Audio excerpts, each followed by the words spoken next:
I am offended by the Simpsons are offensive.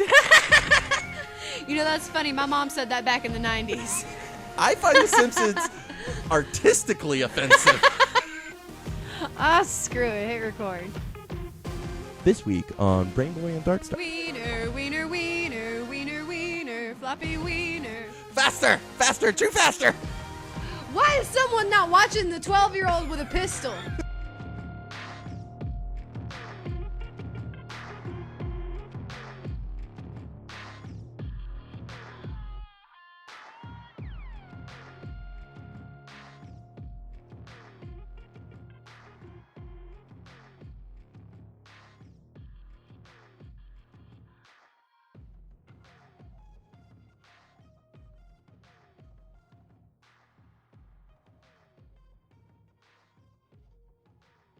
Well, let's start off with the Saw marathon. The Saw marathon that consists of the one movie I've watched so far. Okay, well, I'm on 4.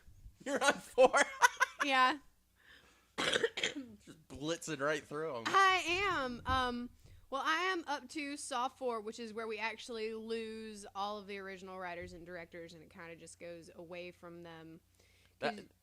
Yeah, you get into the, you start to see the formula. Yeah, but I am definitely powering through them, and of course, all the conspiracy theories that come along with it. I've been through the evolution of Amanda's story and all that good stuff, and I got a question for you though. What you would say your favorite trap of all of the Saw movies? I mean, and here's the thing: is I have to go back and rewatch them just to double check. But, I mean, I think the reverse bear trap is always going to be a classic, and a classic for a reason. Why is that? I just think, I don't know, I just feel like the mechanism he created for it is much more scary. He's an engineer. Never underestimate the... Exactly. And, I don't know, I think it's iconic, like visually iconic as well as, scary. Because waking up with something like that on your head is, terrifying. I mean, yeah, you've got the later traps, like dipping your hand in the acid to get the key, and that was scary as shit. But I always come back to the classics. Well, you can actually probably just, Google and Saw an image of that bear trap will come up. I mean, that's... most likely. Yeah, exactly. It's that kind of iconic. I will say my favorite trap, and it's my favorite trap because I've never been able to watch this trap all the way through. Which one's that? That is the one in, I believe it's 3 for the death of Jigsaw. Oh, yeah. Yeah. Jigsaw, and the guy's wife is the doctor trying to save him. She has to save him. And as he's making his way through these traps, it kind of drew a question of mine for you, because you always say that Jigsaw, every one of Jigsaw's puzzles, it gave him a way out, a way to survive. Yeah, it's designed that you could survive given the opportunity. Okay, but here's my question. When you put someone's life in someone else's hands, is that really giving them an out? Because Jigsaw already judged all of these people. Their lives were in someone else's hands. They had no way out. The woman that got frozen and the guy that was almost drowned, and then they come to the very last one where the guy is on the cross and it twists his bones. And at this point, that's where the logic of Saw breaks down. And I think that's one of the major plot holes of it. Well, now we're getting to the point to where he's starting to call people in for judgment. I can't remember which one's next, but I believe the next one is actually one of my favorite ones, where it goes through all the people that were involved in his insurance claim. Yeah. That one's one of my favorites. I always like the ones that involve multiple different people. I'll catch up. I swear I'll catch up next week. I will tell you... Saw 24/7. I will tell you... My favorite trap, and the reason it is because I've never been able to watch it. Every time I know what happens in the trap, I know what's going on, but I've never actually kept my eyes open and not covered my ears for this. And that's the one where that guy is up there and he's got his arms in a vice and his legs in a vice. Oh yeah, and it starts twisting. Oh yeah, that's a good one. That's a really good one. I can't watch it. I still to this day haven't actually seen it. It's like the gears just. Ugh.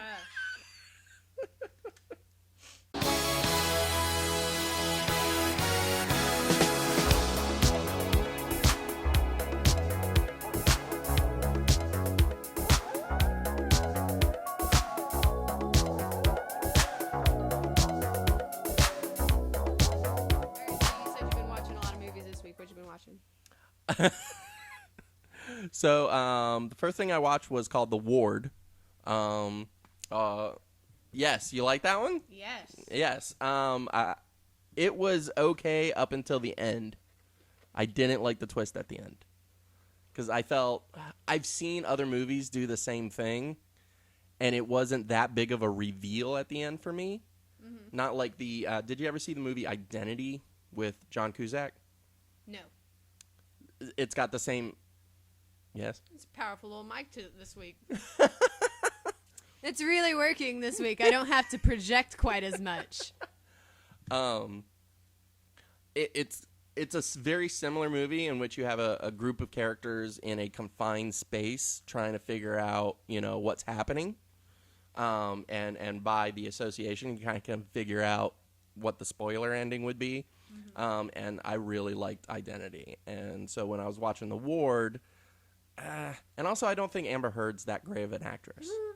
She really isn't. I mean, yes, she's hot, but like as an actress, I don't think she has the capabilities of holding a movie together. It's like, can we just take a picture of her and put it down in the corner?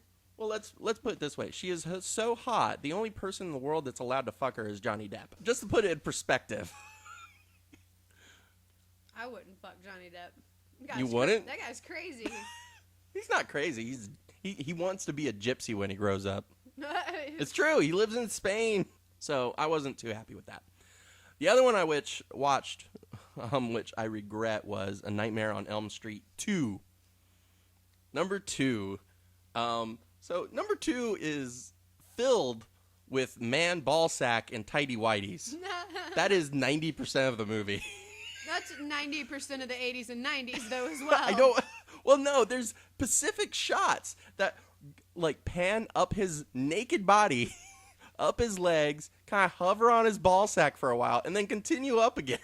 I'm sitting there going, what? Wiener, wiener, wiener, wiener, floppy wiener.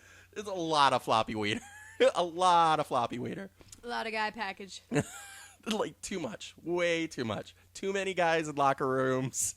Too many guys in shower scenes. Everything is just too much. And the scares weren't scary at all. It had, like, one decent scene, which was, like, Freddy transforming into a person. Like, he was ripping out of a person. That was the one good scene in the movie. But the rest of it was god-awful. Oh, my God, it was bad. I'm surprised it got even more films after that. I'm excited for Freddy Part 3. Because everyone that I've met says Freddy Part 3 is actually decent. So I'm curious on seeing what's happening. So we'll figure that. It's got Lawrence Fishburne in it. Let's put it that way. So I will watch it for Lawrence Fishburne. See, I'm a huge cult classic fan. Yeah. And like to ask me to say that one is better or one is worse or one is good. And yet you don't like the Hellraiser movies. It blows me away. No, I don't. Is it because of the demonic aspect of it? No, you like more of the slashers? Yeah, I like more of the slashers and the Exorcist type movies. I love Exorcist movies. I watch so many God, Exorcist movies. I love Exorcist movies. I've been so deep into Insidious. Oh, yeah. This week. I've been watching Insidious. I'm geared up for Insidious 2. Actually, did you know there's going to be an Insidious 3? I believe it. In 2015. Woo! It is, however, going the way of Saw. Like, they had James Wan and Lee Wanell. Yeah. They were the guys that made the first Saw, made Yeah. Insidious, made The made Conjuring. But they're the best horror director-writer pair out there right now. They are, in my opinion, most definitely. They, unfortunately, it looks like it's going to be going kind of the way of Saw. We're going to lose James Wan. Well, I mean, he's moving on to other projects. You can't blame him. And he's trying to create a, like, horror anthology, like, film series. Like, The Conjuring was supposed to be the beginning of these detectives. Did you win anything? Monopoly! Monopoly game is here. I wasn't joking when I said I was eating sandwiches. Nope, I got Reading Railroad, North Carolina Avenue, Of course Illinois you did. Avenue, and Connecticut. In Connecticut? Yep. So no matches? Nope. Boo.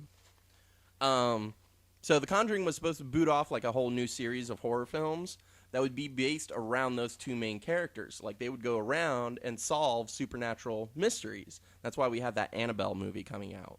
Was them trying to do that again, but they lost the rights to those characters because those two characters actually existed. What two characters? The wife and husband team in The Conjuring.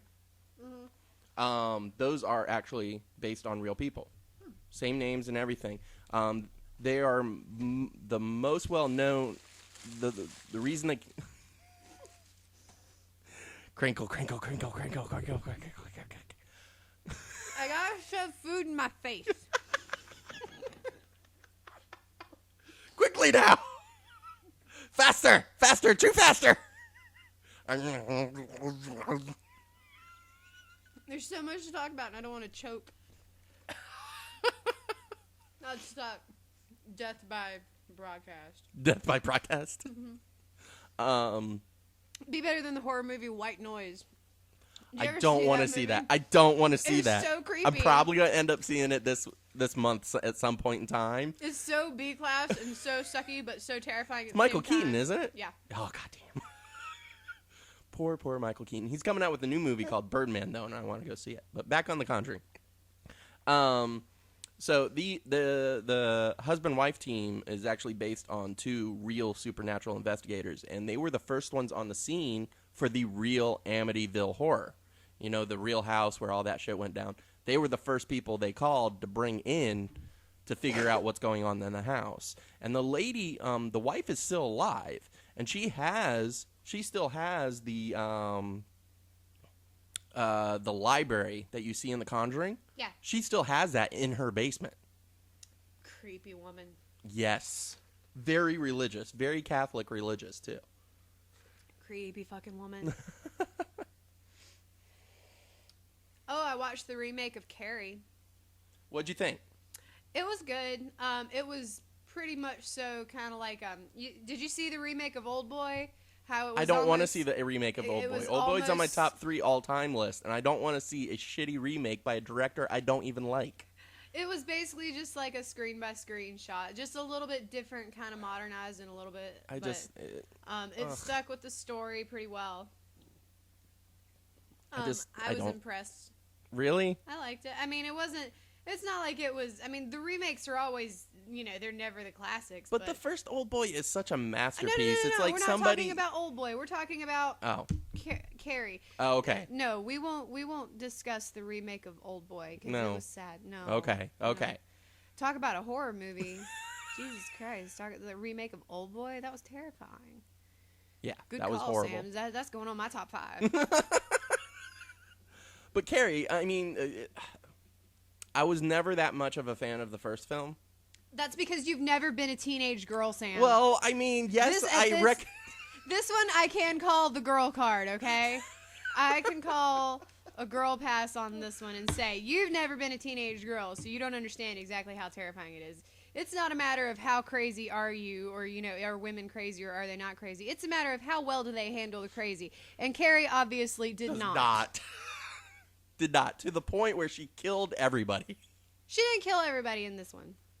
Yeah, and that's half the problem I have with the new one. Is she didn't kill everyone, but I still liked it more because I believe Chloe Moretz, the girl that plays Carrie, is a better actress than Sissy Spacek. Yeah, I agree with that. She's Yeah. she's a better actress all around. But again, it still suffers from Stephen King syndrome for me. Yeah. It's just Stephen King's stories have a certain stench on them that I don't like. Like when you watched, oh gosh, what was it? The one where they're in the woods and there's people that dress up kind of like pigmen that run around in red capes in the woods. I have no idea what you're talking And it turns out they're in modern time.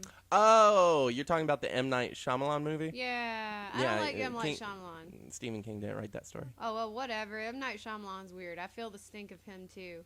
Yeah, well, he's just a bad director overall. Like, don't get me started on M. Night, because I really do believe he's one of the worst directors out there right now. I don't And like for him. some reason, he's getting these high-budget films, and he's absolutely horrible. He destroyed The Last Airbender on celluloid. Like, completely destroyed it. No, there was no respect for the source material. There was no idea of how he even wanted to frame his shots. He didn't understand the basic principles of which that world was built on, and just destroyed it. And I hated the guy before that movie came out. I hated him when The Sixth Sense came out, and everyone was like, Sixth Sense, oh my God, you gotta go see it. It's got the biggest twist in the world. And I watched the first 5 minutes, I'm like, oh yeah, Bruce Willis is dead. And nobody had told it to me. And I'm sitting there watching, I'm like, oh, he's dead through the whole movie. Do you remember when 50 First Dates came out and she's reliving her life every day? Yeah. And her birthday present to her dad is Sixth Sense, and so every night her dad has to sit there and watch Sixth Sense with her. She's like, "Oh my God, I can't believe Bruce Willis was a ghost!" Like every time. Single time. And I'm like, that's that why I would feel be- like everybody else in the world is like. That would be like my personal hell. Like, I'm trapped here and I have to watch 66 Sense every day. Unbreakable was a good film. I liked Unbreakable. Unbreakable was okay. Who was it that was in that? Bruce Willis again.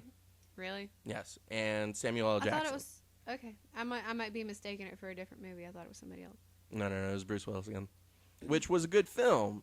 But then M. Night followed it up with, the Alien Invasion movie that had Mel Gibson in it.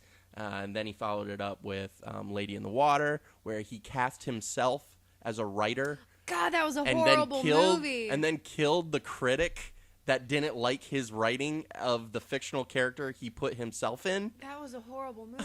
I mean, yeah, M. Night. He is a bane of my existence. Speaking of which, have you seen the previews for a movie called Horns? Daniel Radcliffe is doing some of the most interesting projects in Hollywood right now. Yeah. He's doing Horns, which looks fantastic. He did another horror film, but I forget the name of it, but I do remember liking it. And then he's doing all kinds of other projects that are definitely interesting. So I give the guy mad props. He's like Emma Watson. He seems to like acting. And so it's a job for him, and totally, because the thing is he didn't go the way of like Mark Hamill in Star Wars, where he just kind of disappeared into voice acting. But we'll see him come back. They played the Monster Mash. The Monster Mash. And it was a graveyard They smash. played the mash. It's caught on in a They flash. played the mash. They played the This is Monster top 5 horror films of all time for me, and then you're doing top 5 TV episodes. TV episodes, like singular episodes. Do your 5, and then I'll do. I'm going to do five? my number 5 pick. Or do you want to do like you do 5, I do 5, then you do 4, and I do 4? Yeah, How do you wanna I'm going to do my number 5 pick, and then you're going to do your number 5 pick. do it? Okay. Okay? So my number 5 pick, which you're going to enjoy, is Paranormal Activity. Yes! I have to put that on number 5. It's low on the list, It's on my watch list this week. but the first Paranormal Activity was definitely doing something that we hadn't seen since Blair Witch Project. And it pulled it off super successfully. And I remember I turned off all the lights in my house, got my earphones on, and sat there and got the shit scared out of me. Holy Yeah, fuck. And like all the super film snobs are like, "Oh my God, I can't believe this. This is so bullshit." Blah blah blah blah blah. And you're just like, "Dude, go home and turn all the lights off in your house and watch that shit." Yeah. I watched Scary it. as I shit. watched it this morning, and the sun was out, and I still jumped. Okay, when she came through the door at the end and smashed him into the camera, and you're just like, "Whoa." Oh, yeah. Yeah, like the alternate endings and Yeah, shit. yeah, Those yeah. are more scary than the original endings. I by the end of the episode, by the end of the movie, I was done. Have you seen? I was done. I was like, what the fuck? No. Have No, you seen I'm done. the marked ones? Marked ones, not yet. It's okay. It's okay. If you're looking for full on paranormal activity, Yeah. that's it. Yeah. That's like it's like full on apparitions Mhm. in that film. So it's kind of cheesy, but I mean it wraps it up all in a nice little bundle to give you yet another film to be added to the cult classics. All right. So, my number 5, Paranormal Activity. Woo! All right, you're number 5. Simpsons Treehouse of Horror. Which one? I don't have to pick which one. Oh, come on! Okay, this one I did not pick. On other ones, I do have a favorite pick, but Yeah. I've actually got a disc set aside that has nothing but the Simpsons Treehouse of Horror episodes. FX is doing a marathon. I know. I'm so excited about it. That it's just there's so many of them. It's like you couldn't ask me to choose. There's 25. One for I mean, each season. There is. I mean, there's 20 freaking 5. Well, we're on season 26 now, and there's Yeah. still. I guess they skipped a season somewhere in there. It might have been the first season they skipped. No, there is a season 1 Treehouse of Horror. Oh, there is. Yes. See, I'm not so- as educated on my Simpsons stuff, and I I have mean, no reason to learn it. It's nothing new. It's nothing absolutely hilarious in my mind. To me, the Simpsons Treehouse of Horror gets the number 5 spot because it's a tradition. It's a staple of Halloween It for the is. last 2 decades. It really is. I mean, like some of my childhood memories involve making it home from trick or treating in time to watch Yeah. the Simpsons Treehouse of Horror because they'd always re-air it on. Luke, are you there? Use the Force, Luke. Use the Force, Luke. But you don't have a favorite segment of all time, or I don't know. Not really. not really? Not really. I always liked the aliens in Yeah. The Simpsons. I always thought they were kind of funny. Gotcha. But I mean, they've done so many. They've repeated themselves and outplayed some of the jokes so many times that they don't even register with me as new. I just I turn them on randomly, like Okay. when I'm in between movies or whatever on Halloween with my marathon. Mm-hmm. So All right, so that's my number 5 spot is Simpsons Treehouse of Horror. woo! All right, number 4. We're gonna go a little bit more old school with this one. Not super old school, but a little bit more old school. The original Evil Dead. The original Evil Dead is a horrifying film. That is not a comedy. Do you remember watching those when you were younger and like shit just fucking terrified you? I mean, it was the original Video Nasty. It was so scary that England outlawed it. England was like, no, we're not allowed to have this movie anymore. And Sam Raimi had to go to court over it. The guy was like 23, had to go to court because his movie was too scary. How awesome is that? And then you see like the remake of it and you're just like, oh, holy fuck. I mean, personally, I love the Evil Dead trilogy. And the Evil Dead trilogy to me is the Evil Dead, the original 1981 film. Evil Dead 2, the classic black comedy horror film. And then I skip Army of Darkness. I don't believe Army of Darkness is a good movie. It's more of an action film anyway. And then I jump to the remake, Evil Dead. I think the new Evil Dead was a really good film. I thought it was great.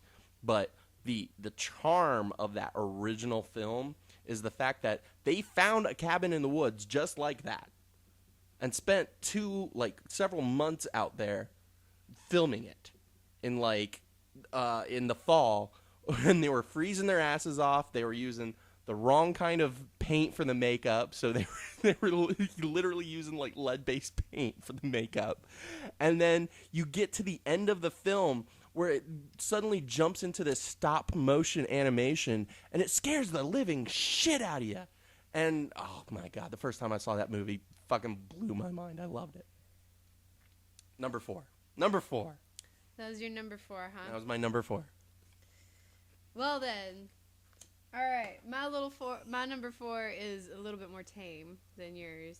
Okay. Roseanne's Halloween episodes. Roseanne has Halloween episodes? Yes, and I have a favorite costume from all of her Halloween episodes. Really? And that was when Dan dressed up as Larry, Moe, and Curly. Dressed up as All the three at the same time? Yes, and he just had this thing, like he made himself up to look like Curly, and then he wore this like helmet type thing that had Moe and Larry on either side of it. Mm-hmm. And he just walked around like the Three Stooges all night. And By himself. you know, It's kind of sad. He was with Roseanne, who I believe was doing Elvira that year. Well, no, I'm saying that he was all Three Stooges at the same time. By himself, That yes. part is sad. No. You can't find two friends to do the other two for you? But that was another staple in my childhood, was making it home and seeing the Roseanne Halloween episodes. And it was a very family thing for Yeah. me as a kid, because we would watch Roseanne and the point was to play jokes on each other. This was basically like a second April Fool's for this family. Yeah. So it became a really big tradition in each season to look forward to the Halloween episodes, and they just got better and better as the series progressed. And it's probably one of my more classic favorite shows. I mean, and Roseanne episodes. is a staple of television. Like, it was doing things on television nobody I else was didn't doing. realize like how long ago Friends was until I was watching, because I will do a Roseanne marathon once in a while. Yeah.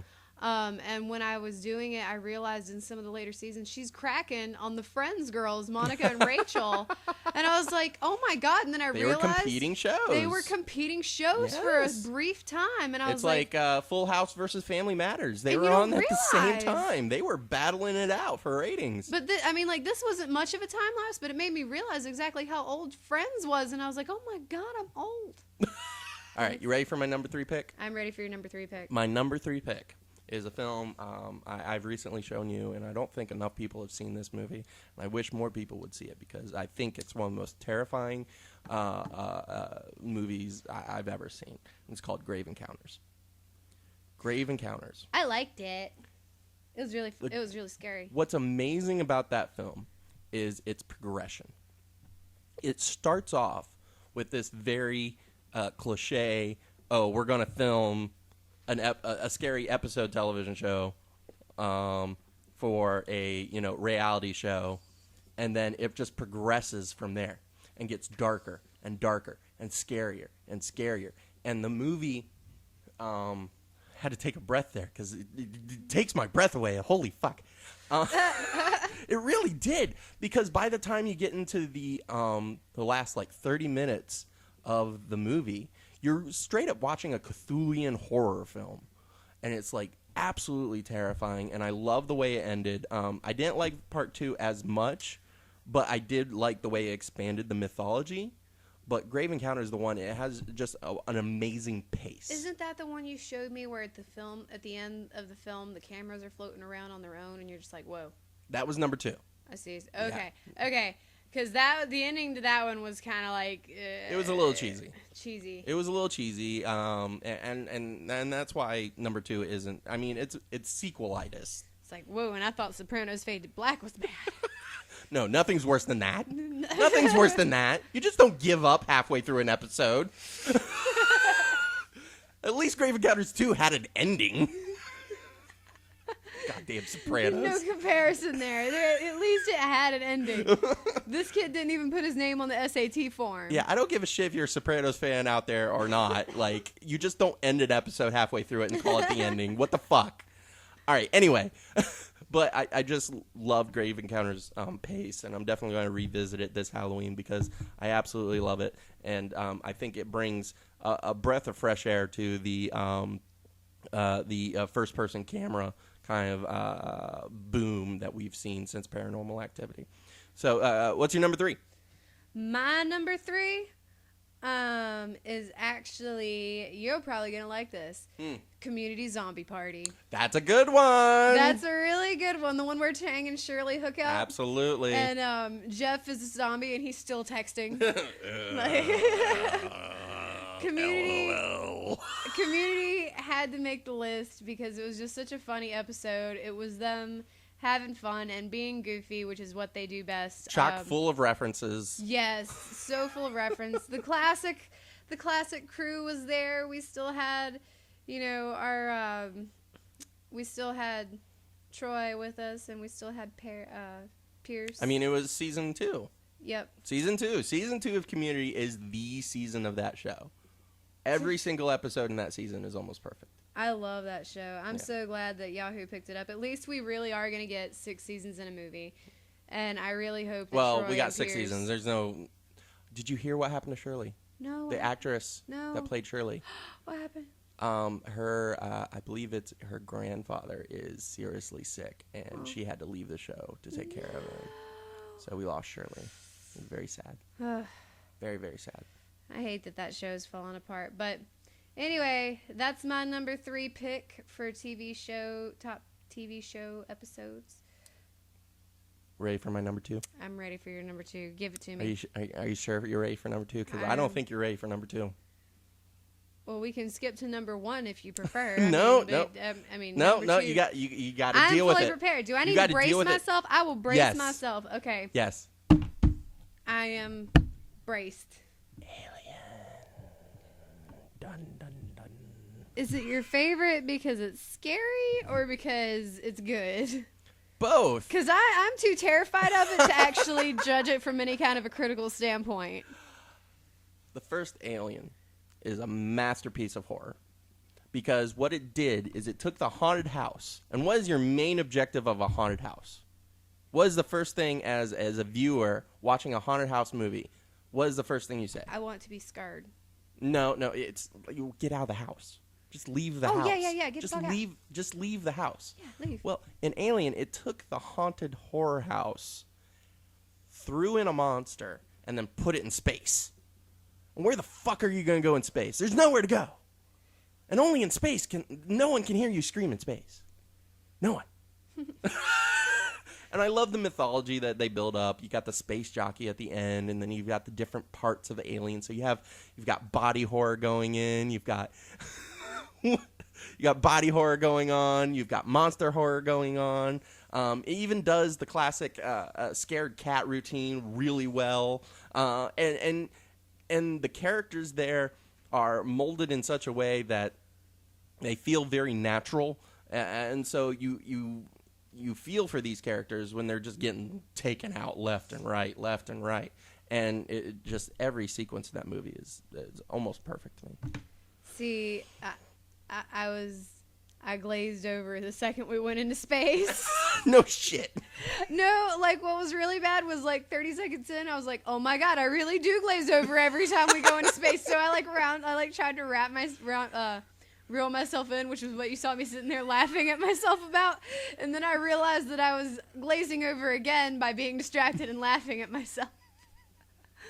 I'm You sorry. just hate space. Yeah. You know you're in space right now. I'm aware I'm in space You're in right space now. right now. You just happen to be on a certain planet. I know, but this planet is very large. I feel like it's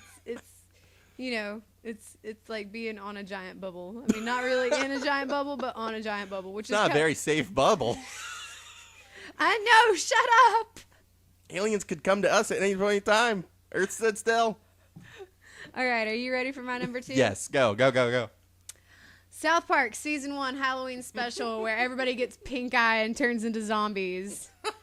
And Kenny is the original zombie who ate some Worcestershire sauce, and they got to call the 1-800 number. And they use a fucking payphone, which tells you how old the show is. They use a fucking payphone to call the 1-800 number. Payphone? Yeah, South Park is actually a show that I've started a marathon, starting from episode 1, so that's actually what I was into.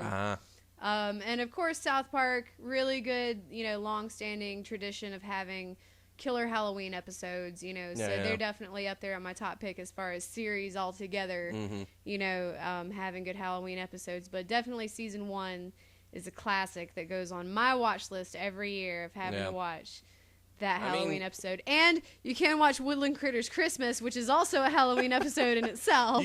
You can watch that on Halloween and Christmas. Yes, it's a dual episode. Woodland Critter Christmas. No. Let's rape their bodies. Oh no. And then they reappear in cartoon land, in cartoon world. And they're out in the woods. They're the evil cartoons. Yeah, and they're yeah. like out there raping things, raping strawberry shortcake. It's raping her! And all the other monsters are sitting there going, whoa.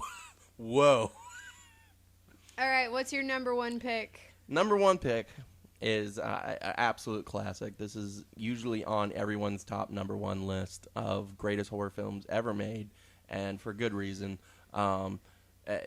Structurally, it's perfect.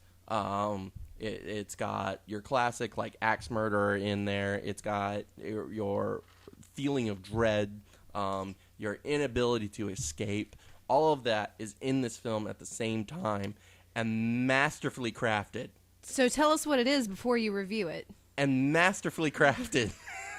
Before you review it, you should tell us what it is, Sam. I'm building up to something. Just like the film, it deals a lot in theatrics, and the build up to it is just absolutely fantastic. If you and say something gay, I'm gonna come over this table at you. I swear to God. it was Gay the musical. No, it's not. You took me to a musical called Gay. All your friends are gay and say hello by tickling you. My number one pick for greatest horror film of all time is The Shining. Yes, I like it. The Shining, you don't get better than The Shining. Because, like, I remember the first time I was sitting there watching it, and I was completely blown away by the visuals that were just being feasted into my eyes. It was like Stanley Kubrick reached into my brain, started squeezing it, and was like, "You're going to be scared now." I was like, okay. And Jack Nicholson is just a scary son of a bitch. Exactly. I still need to see the werewolf movie he did. He is one of the badasses of Hollywood, in my opinion. Oh, of course. It's Like- Jack Nicholson. He can do anything. He's been in I'm romantic Jack. comedies that were good. Like, he's been in romantic comedies that make you go, that's a good damn comedy. A good damn romantic comedy. I mean, you've got One Flew Over the Cuckoo's Nest. You've got The Shining. You've got more horror-centric Witches of Eastwick. I thought he was fantastic in. That was a good movie. It's a very good movie. So, yeah, Jack Nicholson all the way. But my love of The Shining really comes from Stanley Kubrick. But we'll get into more of his other films in a moment here. What is your number one pick? Brittany's number one pick. My number one pick is actually, you're probably going to like this one too, because this one has a season and an episode that I like. It is always promising every year that I've seen it thus far, and I'm sure that this season will, beyond a shadow of a doubt, be just as good as every season preceding it. However, the number one episode that I like is season 1 of American Horror, their Halloween episode, where the Down syndrome girl falls on the front. Yeah. That was a big moment in that show. When it comes to actually being scared in American Horror, I will say that season 1 was far more scary. Watching it as it was Halloween season and watching that story unfold. And, you know, it was a new show, and it was, you know, in itself, it was still very, how edgy are they going to be? Yeah. How far can they push it? Yeah, so it kind of had its own suspense in it, and the fact that it was new. But I felt like that Halloween episode was definitely a justified episode in itself. It could if you watched nothing but that episode of American Horror, it was a good episode to stand alone by itself. If you had no pretext to the characters, nothing coming up, it was a good standalone episode of that show. And that's why, even though I really liked the Halloween special for Asylum and the Coven and all that good stuff, I really liked those episodes. It just, season 1 really gripped me, and it actually has made my watch list. It makes my watch list now for Halloween specials. Awesome. I got a couple of honorable mentions. Oh, yeah? They didn't make the list, but I do want to mention them really quick.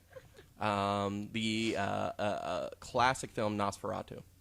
The original vampire film. I assumed that was going to make your list, which is why I didn't even want to compete. The only reason it doesn't make my list is that there's a lot you have to get through to get to the actually scary parts. Yeah. But when Nosferatu does arrive, every moment you watch him on the screen is absolutely entrancing and terrifying at the same time.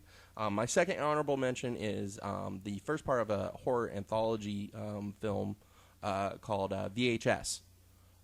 It's a anthology type film where you have multiple smaller stories in it, and VHS has some great smaller segments in it, and it's like directed by like 5 different people, and they all did great jobs. So if you ever get a chance to check out VHS series, VHS 2 is also pretty good, and I'm excited for VHS 3. So you have beyond the list. I knew you could. Honorable mention. Honorable mention. They're not on the list. Honorable mention.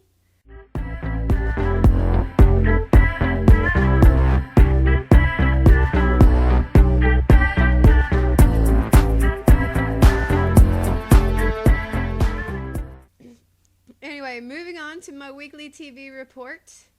What you want to start with?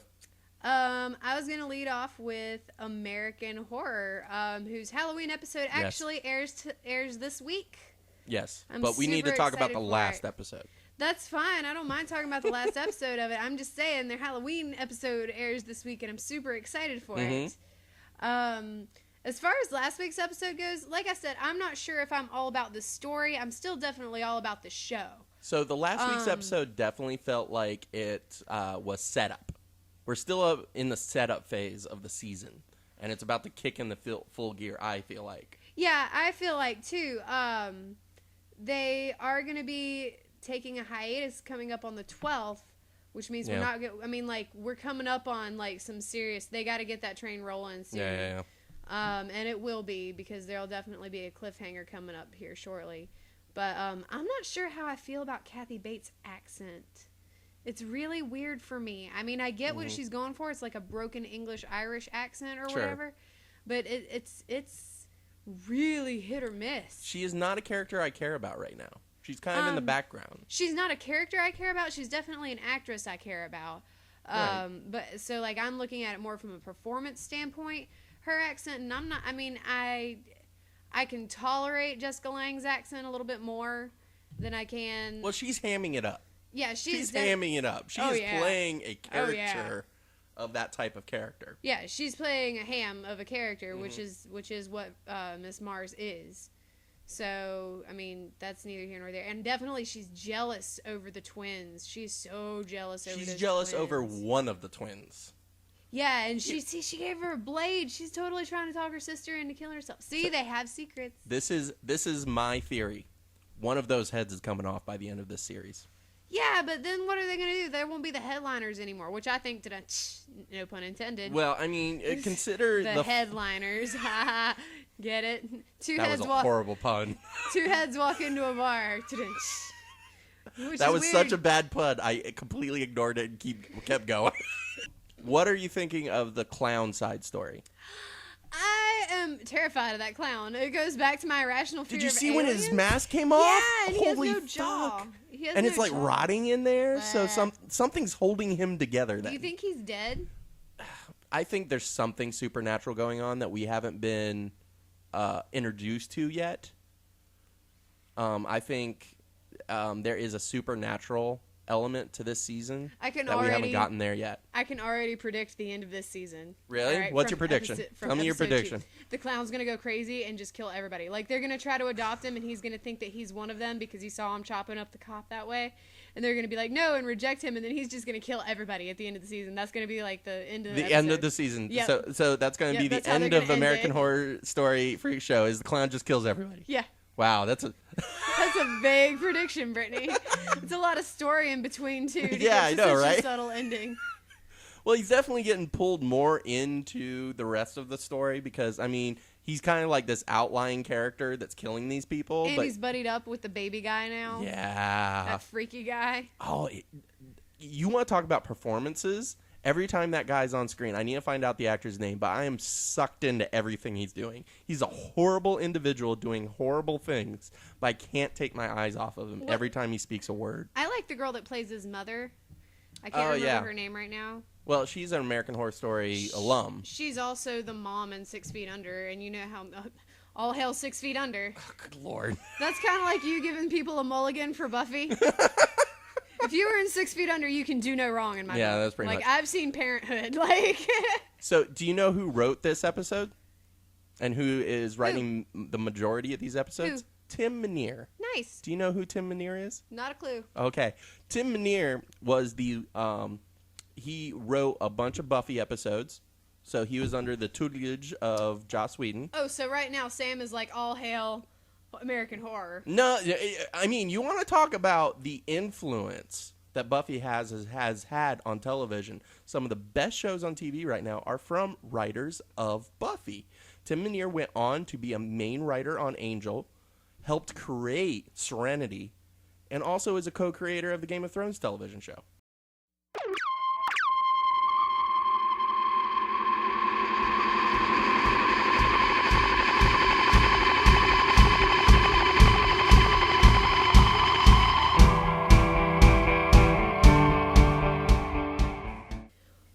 So fuck Terminus, huh? Yeah, everybody was all like, fuck Terminus last episode. Looks like Terminus is going to be fucking them now. So, what do you think of the Preacher? Preacher, here's the thing is, and you heard my comment the moment I saw that he was a preacher. I was like, please die, please die, please die, please die. And then everything he did for the rest of the episode just kept going, yes, please die. Do you think He's he'll a be horrible another person. Herschel? Maybe just like a voice of reason? No. Do you think he's too No. far gone with his own demons at this juncture? He's too far gone. He will let everyone die so he doesn't have to kill anybody. You think so? That I think what happened is he locked down the church so no one could get in, and then let all of his friends die. You think so? I think that's what happened. I think the girl he saw in the mud pit There was a that picture saw of her. there was She a looked picture like of his her. wife or something. I will bet money that she's the one that carved "You will burn in hell for this" on the side of the church. You think so? I think that's exactly what happened Oh, man. Because he wouldn't let him in? because he doesn't want to kill anybody. Well, So that preacher is going to die. He's going to get die or getting eaten because it's very clear now that the people that were running Terminus are very clearly cannibals. yeah, clearly. It was kind of a question at first, Poor Bob. and now, yeah, If we've got to he's not lose surviving. somebody, like, I was talking about all the Beth fans. I guess they just took a ratings poll and it was just like, well, people aren't a big fan of Bob. Yeah, you know? let's Which kill sucks him. because you kind of like him in this episode, especially when he's playing the good from the bad game. Yeah, and he's always been a character that you could root for ever since the prison. I had a theory that he had been bit. Oh, I thought yeah. that's why he was slumping off in the woods that way, was because he'd been bit and they just didn't see it and he was Yeah. going off to kill himself. I think he was just having a cry. You think he was just having a cry? I think he's such a genuine person. He was like, I need a cry. I think that there comes a point in time in the zombie apocalypse where every man has to just stop and have a good cry. Whereas, like, he's never given you a reason to not like him. He's always been like, look, we're in a shit ton of mess, but No, because he had that bat with alcohol. Because remember? he had that bout with alcohol, but he overcame it. Yeah, still but he overcame still it. battled with it, though. That's true, but it's not like he turned into the governor. Yeah. Like, he can still be part of the group, you know? Yeah. It's like, if No, the he governor lost showed up his- and said, hey, guys, I'm still alive. Can I be a part of your group? No. No. Why would we ever do that? It's a bad idea. That's a very bad idea. But his character was always, like, kind of like the bastion of hope outside of Judith, you know? Whereas, like, and it was also demonstrated in this episode where he was, like, sitting there going, this is a nightmare, but we can still make it better. I do like that Carl doesn't seem to be completely jacked up, even though Rick Yeah. seems to have really kind of lost it a little bit. I feel like he's getting things back together because he's got a solid group around him and they've got a goal. Yeah. I always feel like when Especially Rick... now, get to Washington. I always feel like when Rick starts to fall apart is because they don't have a goal anymore. Yeah. Because, like, when they were in the prison and everything was going okay, they got the farm things, but he started hallucinating. Everybody has a job to do. Yeah, everybody's got a job to do, and he had lost his job. Take that. And so I feel like he's getting back on track. And congratulations to the writers of still making Carl a useful character. Unlike in season 2 on the farm. Yeah, exactly. Where it's just like, why is someone not watching the 12-year-old with a pistol? He just keeps getting in trouble, and he keeps yelling at everybody. Who was on babysitting duty this night? Like, everybody's got a job to do. Fuck, whose job was it to watch Carl in season 2? Because they failed Miserably. Kid fucking caught a barn on fire. I mean, granted, Starts his dad playing with zombies. Yeah. Going out in the woods playing with zombies. He was the worst character ever in that season. Yeah.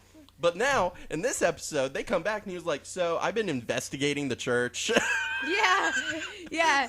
He's like the Sherlock Holmes of the group now. He's like taking after Daryl and Michonne. He's yeah, like, and he goes straight to his dad. He was like, I found this, I found this, I found this. Something you do wanted with it. in. Something wanted in.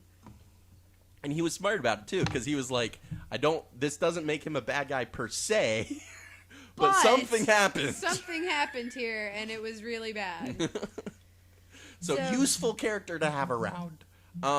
So the crosses on the vehicle. Do you think they're... Because Beth in the last season, who's a character I do like, got kidnapped and thrown into a car with a white cross on it. Do you think that whoever's driving those vehicles is associated with the preacher or the survivors of Terminus? I don't know. I know that they have been identified as a religious group. They've identified that in some of the previews coming up for this season. Yeah, but the preacher is clearly on his own. It feels like. It seems like the preacher is clearly on his own, and and the way that he acts, I think, kind of solidifies that. Yeah. You know, because he's very paranoid. He claims that he hasn't killed any walkers or anything, and so He's kept his hands completely clean. Yeah, that's what it seems to me to be like. So I don't know if he's associated with them per se. I definitely know that they are a religious group, whether they're another church or whether they're people that were part of his church that got locked out, Maybe. you know, or something to that effect. I mean, whether they're actually working together or not, I don't know. Yeah. It's a good question, Well, the but I guess preacher- we'll find out. The preacher has definitely been in that church for a long time because there's the scene where Carol is going through his stuff and he's been just rewriting the Bible. Yeah, and the like- cans are lined up Exactly. and cracked open. And so, like, A, he's been fed, and B, he's been doing his own thing while... If he's been locked up in the church the entire time, we don't know, but he's It just clearly seems locked to be a himself in there at church some point in the middle time. of the woods. Yeah. I mean, like, it's just a church in the middle of the woods. It doesn't seem like... Well, I think... it doesn't seem like he's, like, built himself a fortress there or anything. Exactly. Well, I mean, it's kind of the Walking Dead aesthetic anyway. There's woods everywhere. You can't escape the woods. Just perpetually in the woods. Yeah. Either you're in the woods or you're in a town that's completely deserted. Like, those are the only two options you have in Walking Dead right now. That or maybe a special bus. Special bus. Oh, yeah, I almost laughed when they're like, there's a short bus in the back. Oh, no. I will, like, do so many parodies if I get a shot of all of them on a short bus driving for Washington. Seriously, there's so Pop many car. parodies. Yeah. So, but anyway, we're definitely coming up on a cliffhanger. I got a feeling we're going to see Beth by the end of next episode. We'll see. They might stretch it on for more time because we've established that the cannibals are sitting right there, so they may have to deal with them first.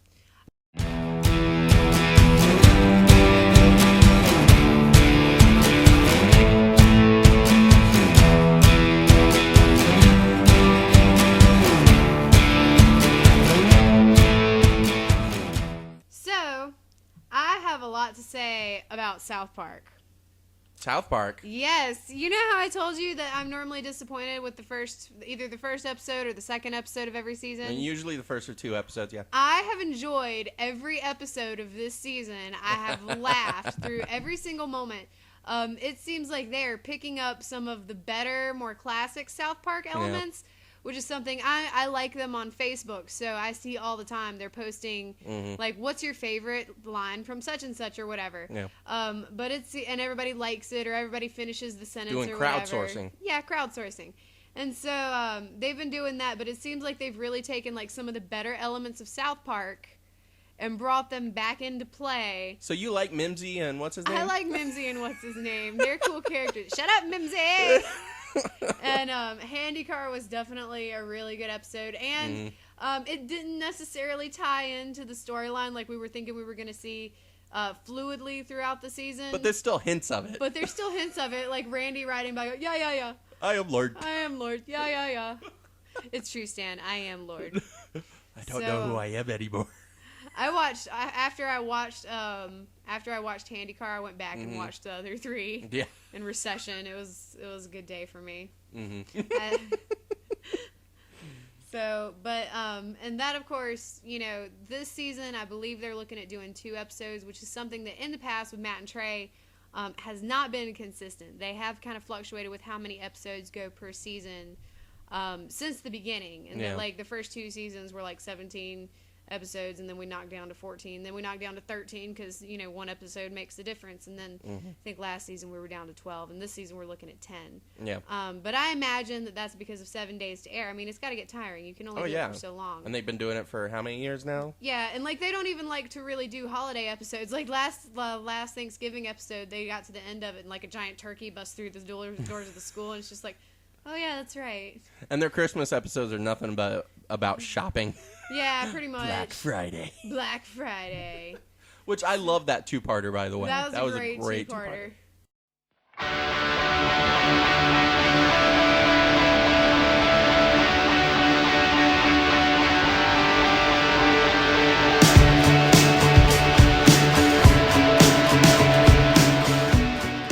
So there's a couple of shows I want to talk about. All right, go for it.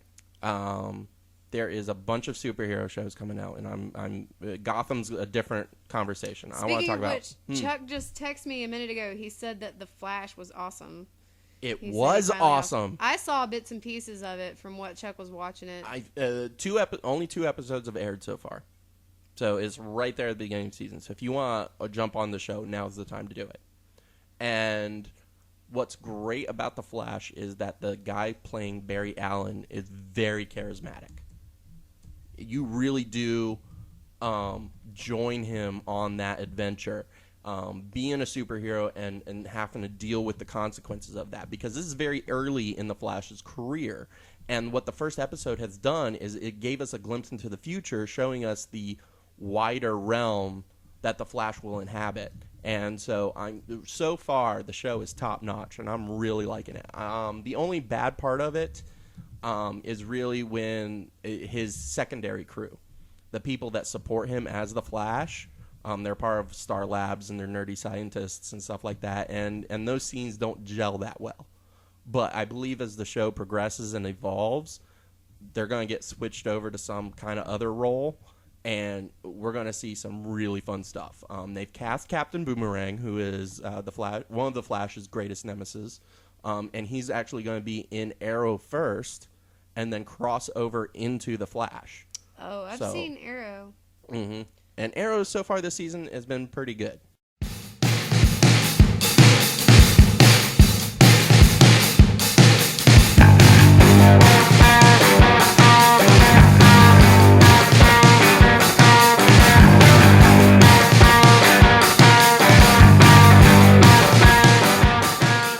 Homeland.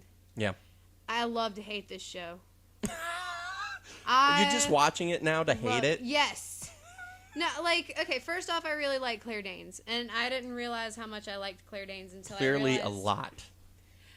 Yeah, I do. I know that people make fun of her and they say that she's not a great actress, but I didn't realize that I actually, apparently subconsciously, am in love with her and want to have her children or something, because I started looking up other stuff that she's done, and I've liked pretty much everything else that she's done too, and I didn't even realize it.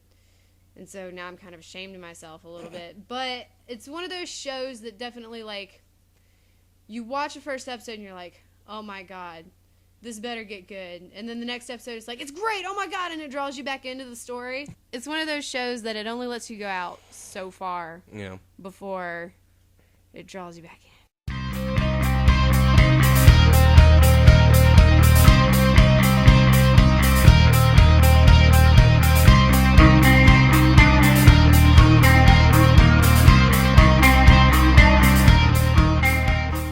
Okay. I want to talk about Treehouse of Horror this year. Okay. I hated the Clockwork Orange parody. Every moment it was on screen, I wanted to strangle Matt Groening until he died. You gotta, like, let go. You're just upset that it was about Clockwork Orange. You feel like nothing else can compare. It wasn't even about Clockwork Orange. They were just mirroring the image and then making it Simpsons jokes that are bad to begin with and not even making a good parody. It was cringeworthy the entire time and continues to prove that I hate The Simpsons. And I've never really liked The Simpsons. I only keep watching it because it's culturally significant. It's iconic. Yeah, I know. And that's the part that hurts me the most. And So we've allowed it to go this far. Yeah, and it kind of sums up at the end of Treehouse of Horror, where they panned into all the other different Simpsons families, but in different animation styles. So they had like South Park in there, and Archer in there, and Family Guy in there, and King of the Hill in there, and then like the Despicable Me minions and stuff, and they were doing those versions in the Simpsons family, and I just hated every moment they were doing that. You're offended by Simpsons. I am offended by the Simpsons are offensive. You know, that's funny. My mom said that back in the 90s. Yeah, but the thing is she found the Simpsons offensive because Bart did not respect his father. I find the Simpsons artistically offensive. You talk about a show I love to hate. It's definitely the Simpsons right now. It's your homeland. It's my homeland, but every episode is bad.